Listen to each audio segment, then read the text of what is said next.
Give me a place to stand, and I will move the earth. This is a quote by Archimedes, documented down by Pappus of Alexandria in the year of 340 AD. This quote is a beautiful parallel to the man who uttered these words. Archimedes.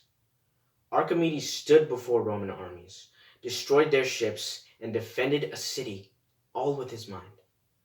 He was not telekinetic, but he was in fact superhuman.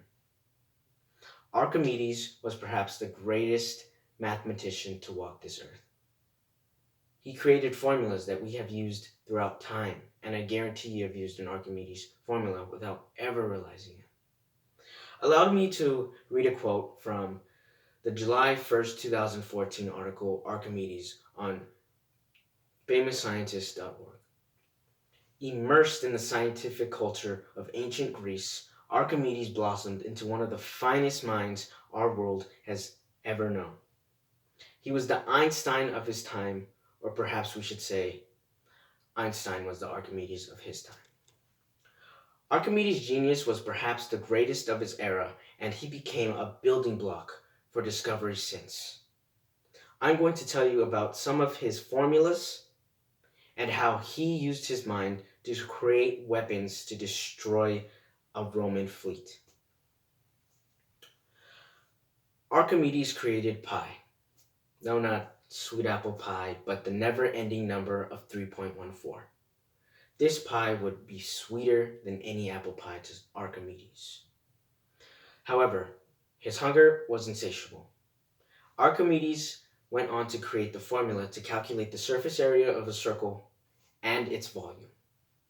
But his discoveries do not end there. And boy, you will see. Eureka!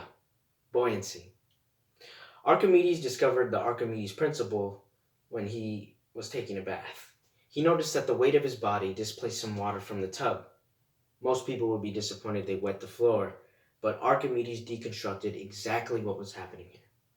The Archimedes principle, according to the Physics Hypertext book by Glenn Eller, states that the magnitude of the buoyant force on an object is equal to the weight of the fluid it displaces.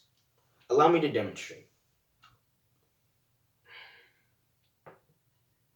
Adding something to this water immediately creates a scenario where the object interacts with the buoyant force of the liquid.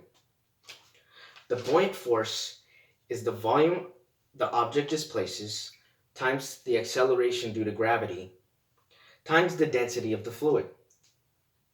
If the object weighs less than the fluid, it will float. However, if the object weighs more than the fluid, it will sink. Buoyancy allows us to have Navy fleets. We can have tons of steel float on water thanks to these calculations. But his mind would allow him to sink them.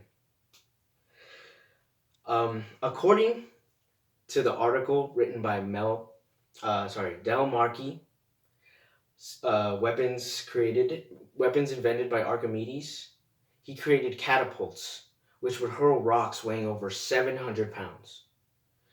He even created a death ray. Not as high-tech as it may seem, but it was a mirror that would reflect the heat rays of the sun to the hulls of the ship, setting them on fire and sinking them. And Archimedes also created the Archimedes claw, which would puncture ships, picking them up and accelerate them to sink. This was astounding. Unfortunately, it would not hold. The city would fall.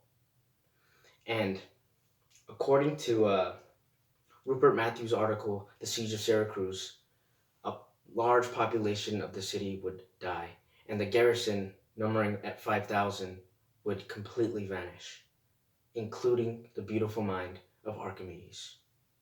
I believe Christian Violotti said it best in his article on June 24, 2013, Archimedes. Archimedes died, but his works could not be killed.